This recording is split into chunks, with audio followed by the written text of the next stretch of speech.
The X Zone Radio Show with Rob McConnell is largely an opinion talk show. All opinions, comments, or statements of fact expressed by Rob McConnell's guests are strictly their own and are not to be construed as those of the X Zone Radio Show or endorsed in any manner by Rob McConnell, Relmar McConnell Media Company, the X Zone Broadcast Network, its affiliated networks, stations, employees, or advertisers.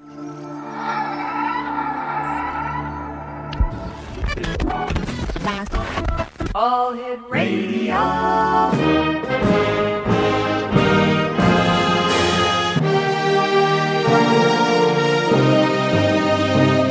Welcome to the X Zone, a place where fact is fiction and fiction is reality. Now, here's your host, Rob McConnell.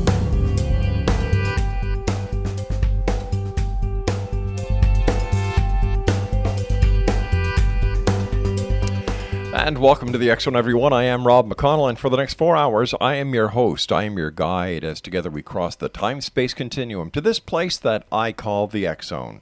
It's a place where people dare to believe and dare to be heard. It's a place where fact is fiction and fiction is reality, and we come to you Monday through Friday from 11 p.m. Eastern until 3 a.m. Eastern on the X Zone Broadcast Network, Talkstar Radio Network, Mutual Broadcast Network, and of course our good friends at iHeartRadio. If you'd like to send me an email, xzone at xzoneradiotv.com, and all social media sites, X Zone Radio TV. And to find out more about the X Zone Broadcast Network and the 24/7, 365 programming that we provide for you with our compliments, www.xzbn.net. My guest this hour, X Zone Nation, is James Clarkson. He is an investigator who has stood in two worlds for many years. A career professional investigator in the criminal justice field and a lifelong researcher of the UFO mystery. He has been a plainclothes military police investigator, a 20-year career city police officer, and fraud investigator who has had many titles: patrol supervisor, detective sergeant, fatal accident team manager, and training officer. After retiring with 20-year service, he began a child abuse detective, and then he completed another decade of service as a fraud investigator for a Washington state agency. Meanwhile, for the last 30 years, he has studied the mystery of UFOs with the same attention to detail that he applied to criminal investigations. In 1986, he joined the Mutual UFO Network, applying the same passion for solving mysteries to the world of High Strangeness. James Clarkson serves as the Washington State Director of MUFON and the Special Assignments Team for MUFON. He has lectured at many UFO events across the country and in Paris, as well as appearances on radio and TV. He is the author of Tell My Story, June Crain, the Air Force and UFOs, as well as the Westport UFO Crash Retrieval event. Joining me now from Washington is our guest this hour, James Clarkson. And James, welcome to the X Zone. Great having you with us, and thank you very much for your service over the years. Well, thank you for this opportunity. James, I can associate being a police officer. I was a police officer for a number of years. And I'm doing UFO and paranormal stuff. I've been doing this now for 26 years. What was it in your life that put one foot in criminal investigation and one foot in the phenomena of the UFO investigations? If I had to identify one event, it would be long ago, actually a radio broadcast of all things. I was home alone. I believe I was like 12 or 13 at the time. And a man named John G. Fuller, a famous author, was being interviewed by KGO Radio in San Francisco, where I grew up.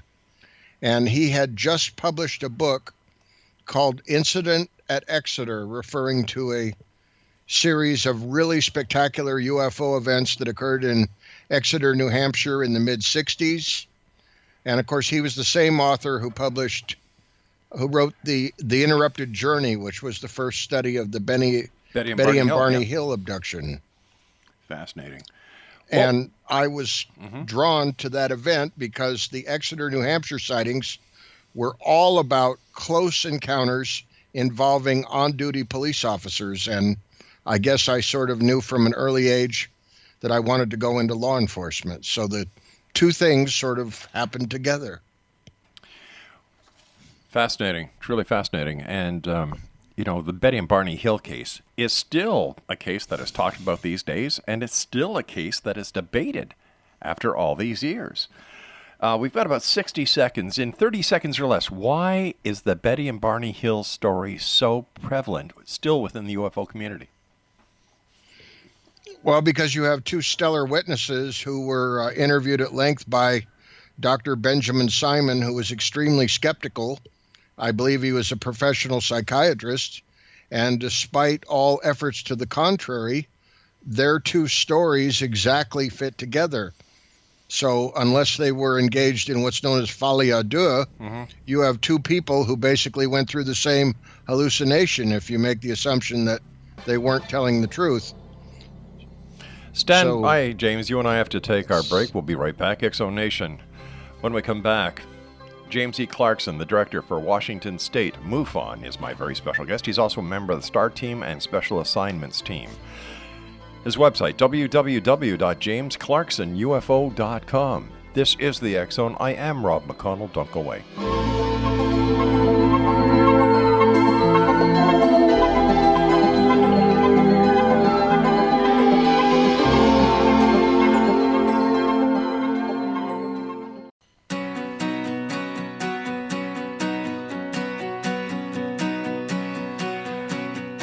X-Zone Nation, James Clarkson is our special guest. www.jamesclarksonufo.com. And James, I'm sorry I had to cut you off there. You were just finishing up telling me about the Betty and Barney Hill case, so please continue, sir.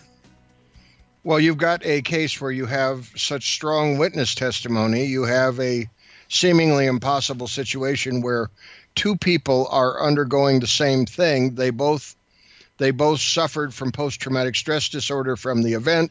There actually was physical evidence, as I recall. Betty's dress had strange material on it. There was also a very odd impression left on the car, which I believe was somewhat magnetized. There were just too many factors that indicated that this was the real thing. And I guess it was the right case at the right time, because that really brought the whole concept of alien abduction into the minds of mainstream society. I think it's been going on for a long time, but this is the first time that it became a nationally recognized event. It certainly did, and I don't know of anyone who knows anything about UFOs or the ET experience, alien abductions, who don't know the Betty and Barney Hill story. What is so significant about the year 2017? Wow, where do we start? This is the big year for anniversaries. We have 70 years in the modern UFO historical era. We have 70 years since the Roswell UFO crash. For me personally, it's been 30 years since I joined MUFON. I joined early in 1987. And this is just, all these anniversaries are cropping up at the same time. This is a big year. And I was just at the 30th annual Ozark Mountain UFO Conference in Eureka Springs, Arkansas, where I had the honor of being the leadoff speaker. Wow. There is a lot happening in the year 2017 when it comes to ufology. Roswell, New Mexico, are we any closer to a definitive answer as to what actually happened there? I think we are. I think we were there a long time ago. It really depends on who you choose to believe. When I hear the word Roswell, New Mexico, see, I not only think of one of my favorite towns to visit, I also think of an investigation that involves interviews with over 600 witnesses now, interlocking testimony. This is like a huge jigsaw puzzle that has been carefully assembled over many years, and no one witness necessarily has the entire story, but enough of the pieces have been put together that if you step back, it's pretty easy to see the big picture. And I long ago moved into the category of those who are convinced that the Roswell event is exactly what it was reported to be. It was the crash of an extraterrestrial spacecraft.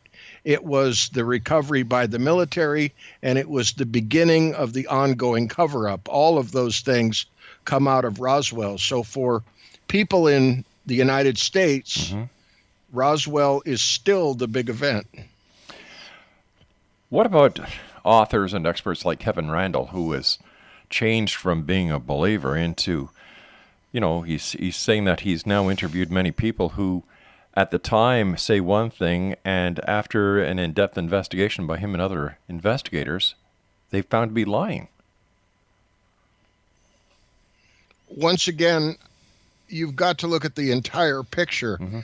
Anytime you do a major UFO investigation, there's going to be dark and light. If the investigation goes on long enough, there are going to be people whose stories change over time. Anytime you deal with testimony from human beings, there are a lot of variables involved. But it's sort of like you have to keep your eye on the main image.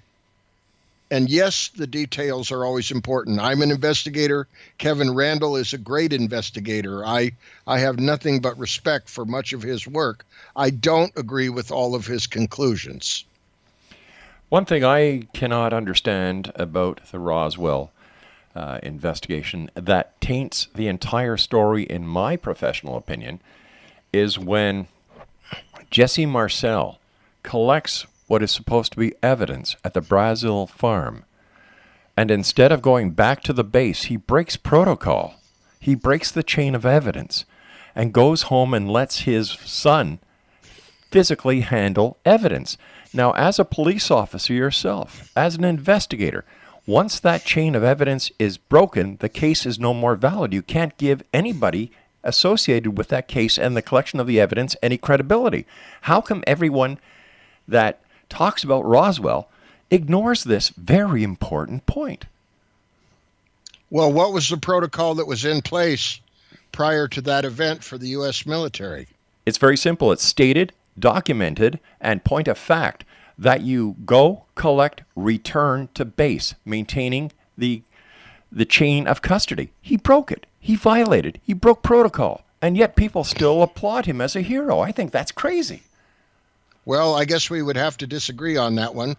Why? I have read the book Roswell Legacy. By Corso?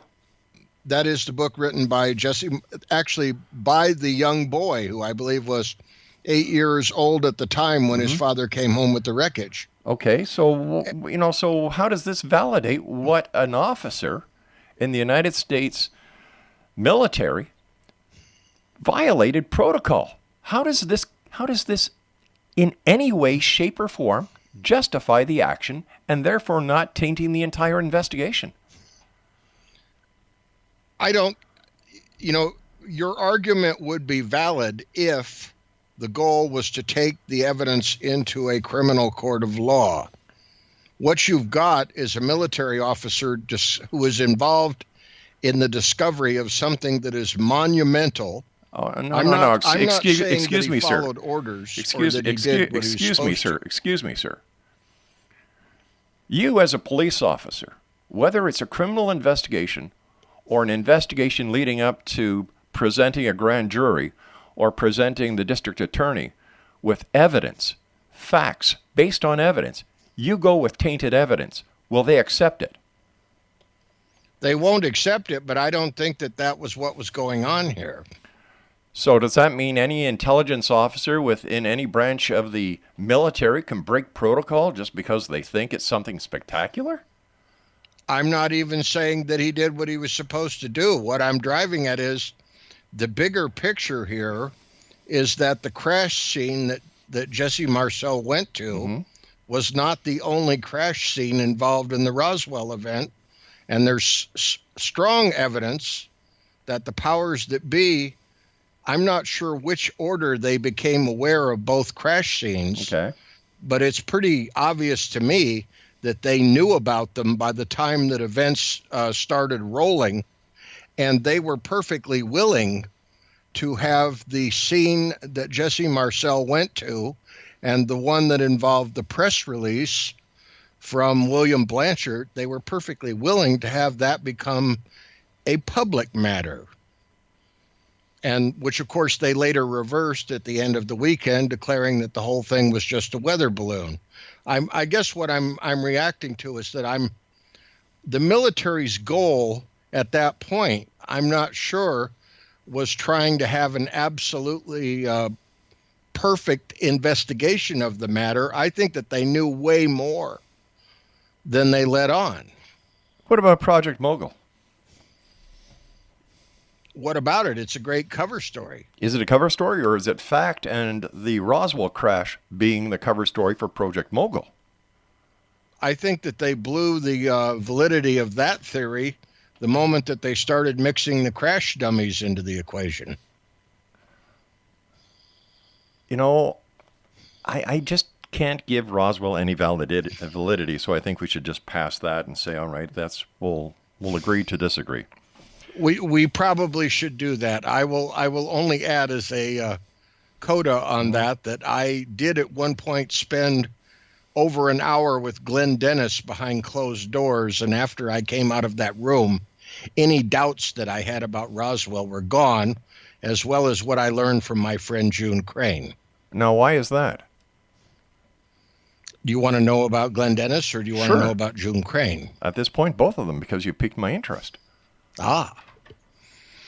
Glenn Dennis was the mortician who worked at the Ballard Funeral Home on South Main Street in Roswell, and he is the one who got the famous phone call that day where they wanted to know how many child-sized coffins he had. And his response was that they only had one, and they said that wasn't enough.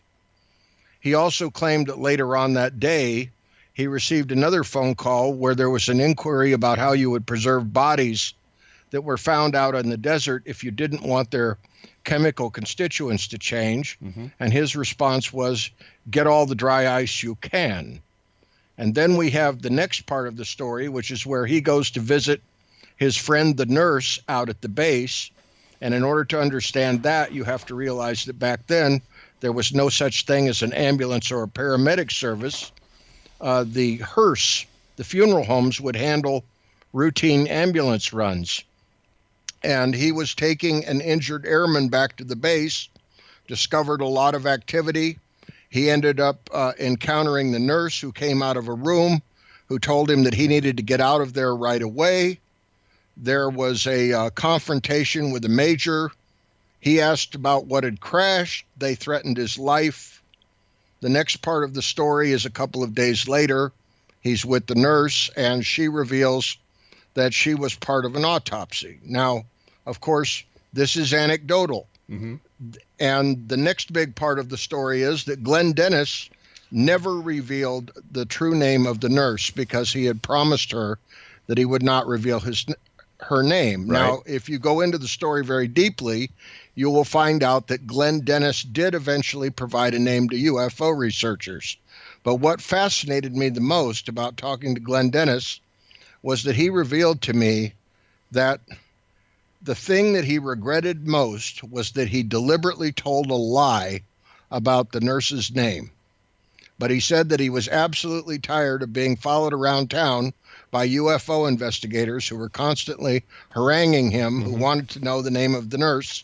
And so he decided it was better to just give them something than it was to keep telling them that he wouldn't give it up. And I thought that he was being extremely honest. And my impression of the man was that he died an honest man. So he's just one of many involved. And then... But, sir, let me ask you this question. Sure. If he lied once, what makes you think he wouldn't lie again? The standard attorney question. Yes, I agree with you. And could you condemn his entire testimony on that basis? Yes, you could. That's right. I happen to be in the camp of those who believe that he was an honest man. Why? Because I can totally picture him being harassed by UFO investigators. Was there any proof to substantiate the claims of him receiving a call about the preservation of bodies? The fact that somebody called him about the size of the caskets he had available. And no, why? It's And why would? anecdotal. And why would the United States government call a civilian mortician to find out how to preserve a body instead of going through their own people? That doesn't make sense to me. I think that there was a much better relationship, a much closer relationship between the community and the military base than what we're accustomed to now. Okay, you and I have to take a break at the news at the bottom of the hour. Please stand by. Exo Nation, James Clarkson is our special guest.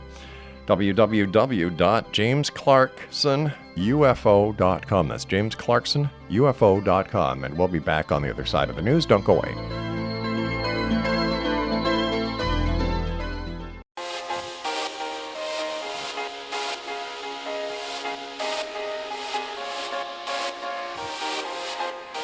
James Clarkson is our guest of this hour, Exo Nation. JamesClarksonUFO.com. You're an ex-cop. I'm an ex-cop. As investigators, we are trained to seek out evidence, not to use hearsay evidence. And yet, the Roswell case is all about hearsay evidence, and everybody believes it. That does not make sense to me. I'm not sure. Of course, we use anecdotal evidence in the UFO field. I readily admit that. That's, can I absolutely prove to you that it happened the way I believe it did? No, I cannot. I would have to get sworn testimony from all of the witnesses. We would have to have them subject to cross-examination, and probably we would have to put it to a jury. But I strongly suggest that if we put the Roswell case to a jury, I could probably win it in any civil court. Well, that's because the civil courts do not hold the same burden of proof as criminal courts do. But in a criminal court, the Roswell evidence would fail, hands down. But that doesn't necessarily mean that it didn't happen. If it didn't happen, sir, let me ask you this. Here we are in the year 2017. We have computer hackers that have hacked into every major database, both in the United States as well as other parts of the country and other parts of the world. The Snowdens, the WikiLeaks. If there is any proof whatsoever that the Roswell case did happen and it was in any database, don't you think, or don't you believe, that it would be of the utmost importance to any country that is not friendly with the United States to find this information and release it to show the people of the United States that the government has lied to them, causing total upheaval, or that UFO evidence has been suppressed, covered up. And yet, nothing, absolutely nothing has been released by any hacking group when it comes to UFOs. How come? Well, I'm not sure that I accept all the premises of your statement that nothing has been released. All right, sir. Well, then tell me where I'm wrong. Well, I would have to go back through all of these revelations. I mean, we've had so many different claims now about what has been leaked. And I grant you there have been promises that major disclosure would be just around the corner, and obviously it hasn't happened. No, I do believe that most of the major powers in the world, even the ones that seemingly don't like each other, all have some very strong reasons why they don't want the truth of the UFOs to come out to the public.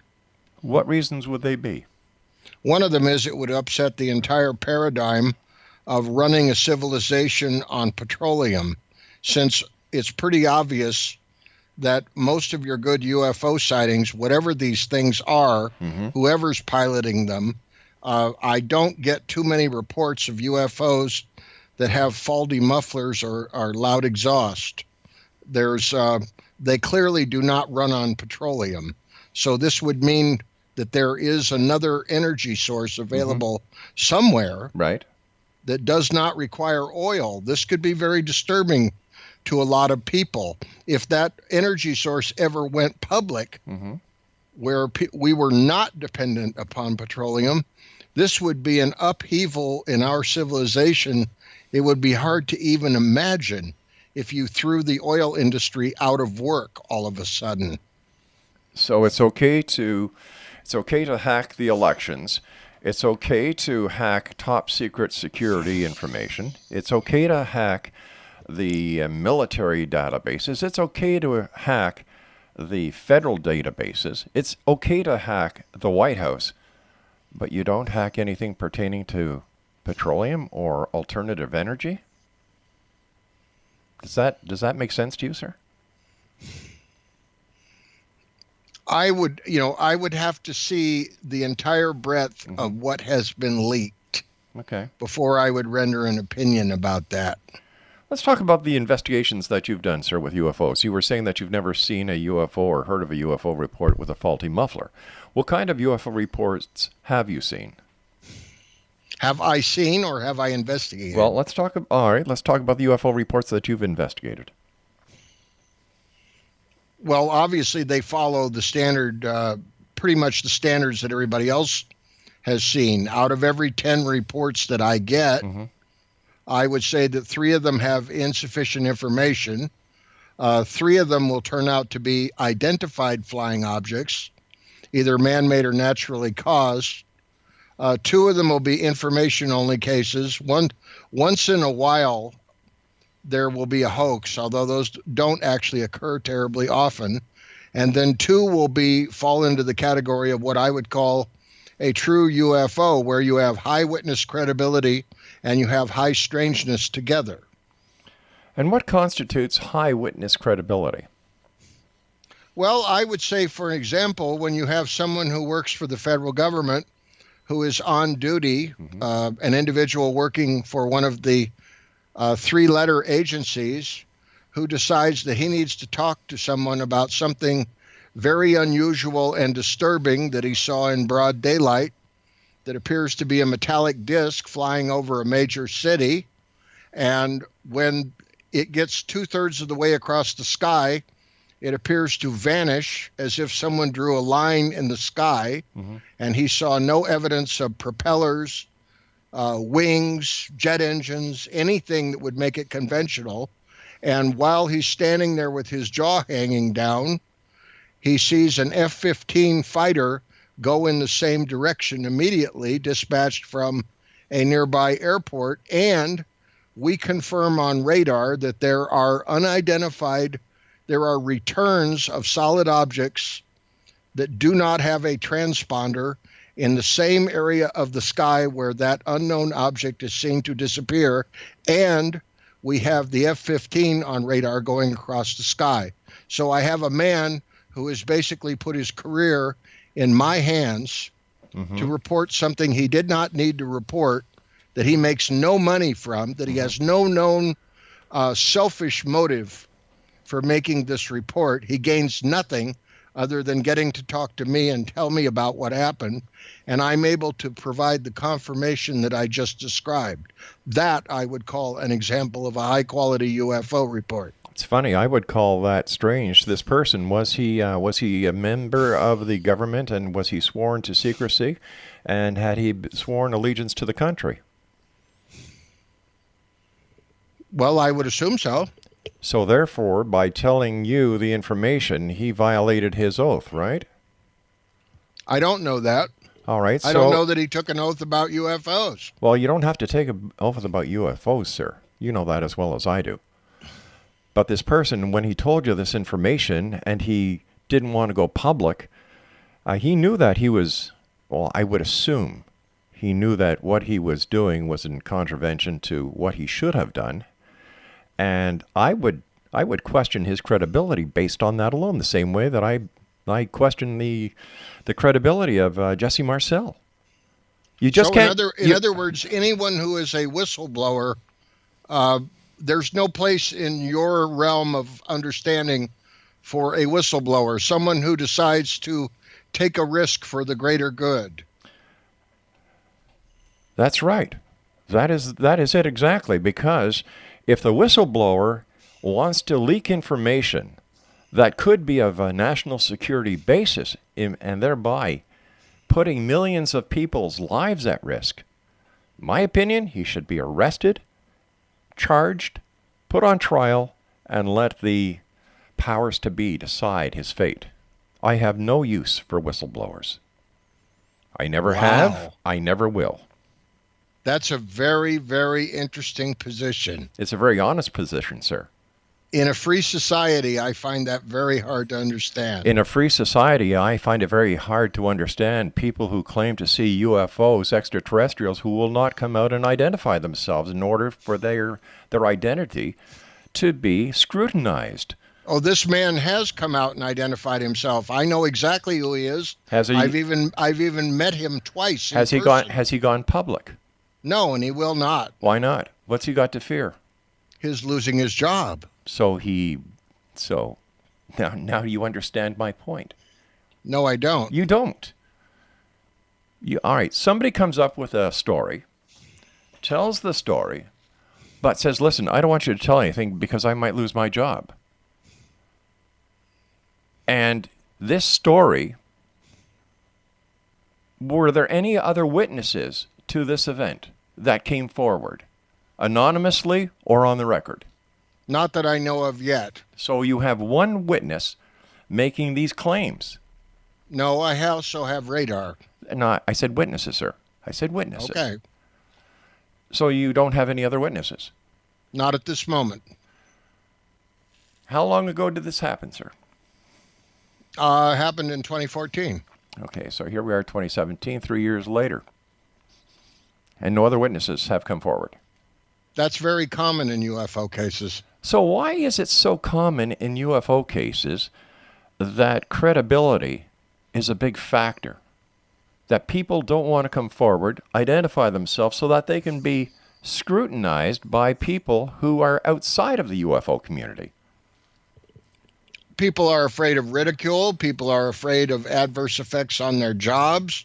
There have been numerous surveys done that a majority of people believe that there is something inherently valid about the UFO phenomena. They believe that they're being lied to, but they also believe that if they reported a UFO, that they could suffer adverse consequences. I haven't heard of any cases of the Men in Black for years. So what, if they're not supposed to, if you work for a company that deal in secrets and you sign a paper saying that you will not disclose anything or a non-disclosure agreement, and you go ahead and disclose it, you should get fired. There's no two ways about it. You signed it. Nobody put a gun to your head to sign it. And the same thing goes for an oath. The police, as a police officer, you took an oath. Would you ever dream of breaking your oath to serve and protect? Only if there were circumstances where I thought that the greater good would be served by doing so. So there's double standards then. No, I'm willing to admit that there may be circumstances that I can't exactly define right now. But I don't know what's going to happen. But as a police officer, I don't know every possible scenario. But as a police officer, you said that depending on what the case is, that you would ignore the oath or violate the oath that you took, right? No. So you would not violate the oath. I did not violate my oath. No, I didn't. I have the intention of doing so. I did not say. And I adhered to strict confidentiality. But if there were circumstances where I thought that it was the greater good of society for me to take the risk of breaking that confidentiality, I would do it. All right, we've got to take our final break. Please stand by. Exo Nation. James Clarkson is our special guest. www.jamesclarksonufo.com, and he is the director of Washington State MUFON. We'll be back on the other side of this break. Don't go away.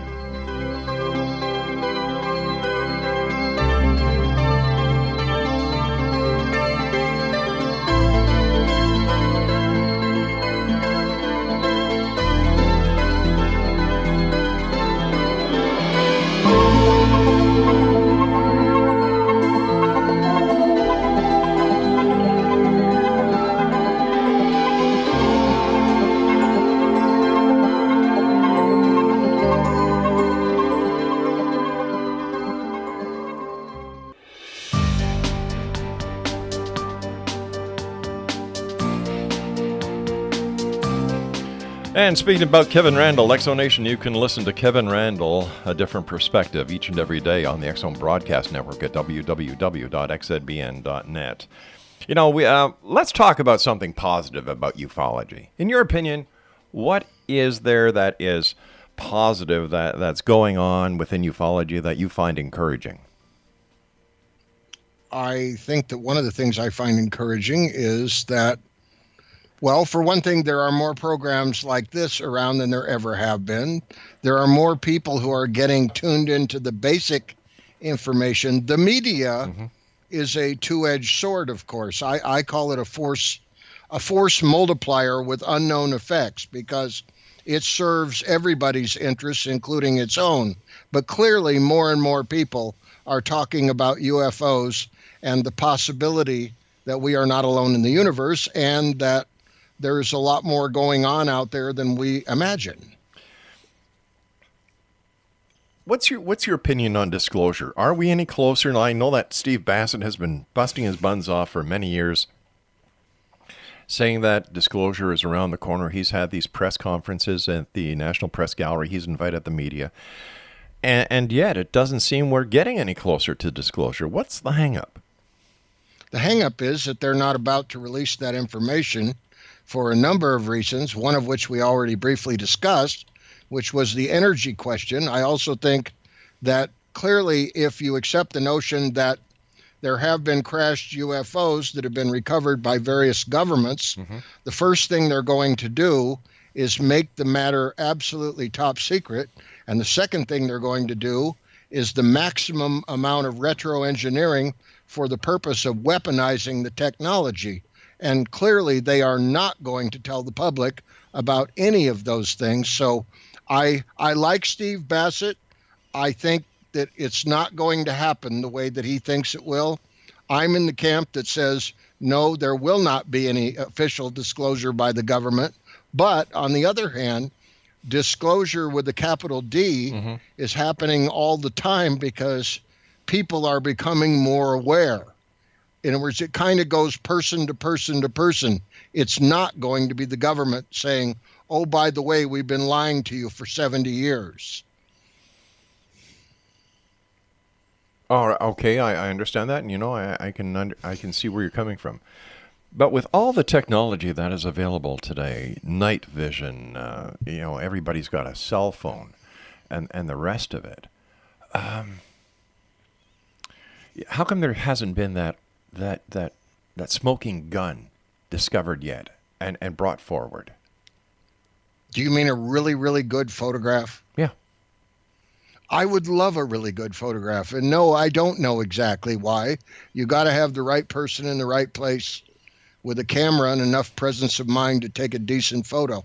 I will freely admit that 90% of all of the UFO photos I see, I can't do anything with them. And most of the time, you don't get any sort of provenance. So even if I got a UFO photo that looked good, I have no idea where it came from or who took it or what they took it with. How about UFO crashes, other crashes around the world, or alien abduction stories seem to have fallen off the grid. Cattle mutilation stories have fallen off the grid. And as I was saying, I don't know when the last time I heard anybody talk about the Men in Black. I don't think there were that many instances of the Men in Black to begin with. I think it obviously appeals to the, popular myth. There are many things going on in ufology at the same time, and one of the components that is most irritating to me and people like me is the entertainment aspect of ufology, and obviously the Men in Black play right into that. Some of these things are like fashion trends, and that isn't to say that they're not still being reported. They're just not being picked up on by various media channels. I see. So is it fair to say then that the world of ufology, or the investigation of ufology, and the number of UFO sightings or abduction sightings that are reported to organizations like MUFON are based or generated by movies, television shows, and radio shows? No, I wouldn't say that they're caused by that. Okay. I think that some people are reporting, the large number of people are genuinely reporting something that they do not understand. Right. The media has created a climate where people feel freer to talk about those things. But obviously, there are also people who pick up on this and decide this is a great way to get attention or get free psychotherapy or whatever their motivation is. But within that mix, there are people who have had genuine experiences that have disturbed them deeply that they need some help with.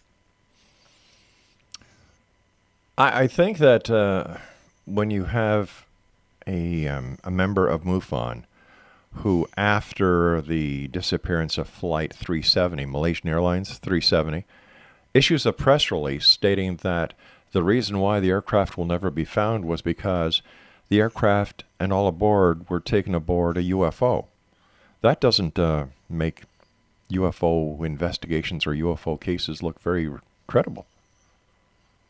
On that one, I agree with you. No argument. I don't agree with that press release, and I certainly will not try to defend everything that has been said by anybody in MUFON. MUFON is a large organization with a lot of different people in it who have a lot of different opinions. And, you know, I can't speak for all of them. And the particular one you cited, I agree with you. I think that's an irresponsible conclusion. So how can the UFO community and the general public get on board together and work together to solve this enigma? I think it's by trying to be reasonable and listening to each other very carefully. And it is a time-consuming process. And it usually goes best when you actually get to meet people. In other words, when I give numerous public lectures on UFOs. Public outreach is a very important part of the work I do. But I am very careful not to tell people what conclusions they should arrive at. I'm all about getting them to ask deeper questions and getting them to draw their own conclusions and saying, here are some sources that you might want to consider in your exploration of this, what I consider to be a very fascinating mystery. It is a fascinating mystery at that. But do you think that, is it possible, you know, especially since that White Sands missile range wasn't that far away from Roswell, New Mexico, that it was just a top secret experiment that went wrong, and that a cover story was ignited in order to protect the secrecy of the experiment or the event because of the rising tensions with Russia? I don't see it because I don't think that Project Mogul, I mean, the fact that we were sending up a balloon with a microphone on it, that particular aspect of it, I could see where it would be secret. But the fact that we had weather balloons and launched them routinely, that would not seem to be a very secret activity. The fact that we might want to monitor the Russians doesn't seem to be, I don't think that was a big surprise to anybody. And we're back to one of the big questions that I have is we have William Blanchard, who is a base commander who deliberately tells the public that a flying disc has been found and brings tremendous worldwide attention on the tiny little town of Roswell one day. And yet he goes on to be promoted to being a 4-star general. Apparently his career was never adversely affected for issuing what I'm guessing you would say is a false press release. You know, I agree there could be a cover-up, but could that cover-up have a different source besides, you know, a crashed saucer and 3 dead aliens? Well, you would have to explain away the other crash site. All right. Tell us about the other crash site. I believe that it was actually witnessed by General Exxon.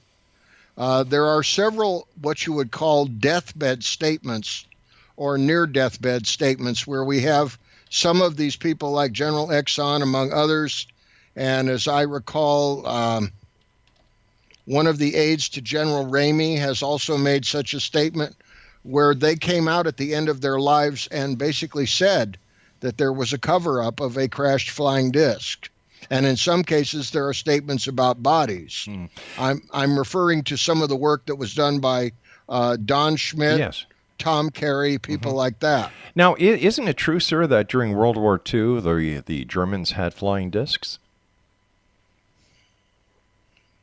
I know that there was experimentation on advanced aircraft design, and we've got about a minute and a half left here. well, then I would have to throw out the one big super question. Right. Where were they based? Where were they refueled? And how would they get one to fly to the United States? Well, let me just throw this back at you. Number one, we brought the Germans over, who if it wasn't for the Germans that we brought over to the United States, the U.S. would never be on the moon. Number one. Number two, they were highly advanced when it came to aeronautics. And number three, they could have dismantled a craft in Germany and flew it over to Roswell or anywhere in the United States. I want to thank you so much for joining us. It's been a great hour talking with you. Exo Nation, my guest this hour has been James E. Clarkson, the director of Washington State MUFON. You be the judge. I'll be back on the other side of this break as we continue here in the X Zone from our broadcast center in Hamilton, Ontario, Canada. Don't go away.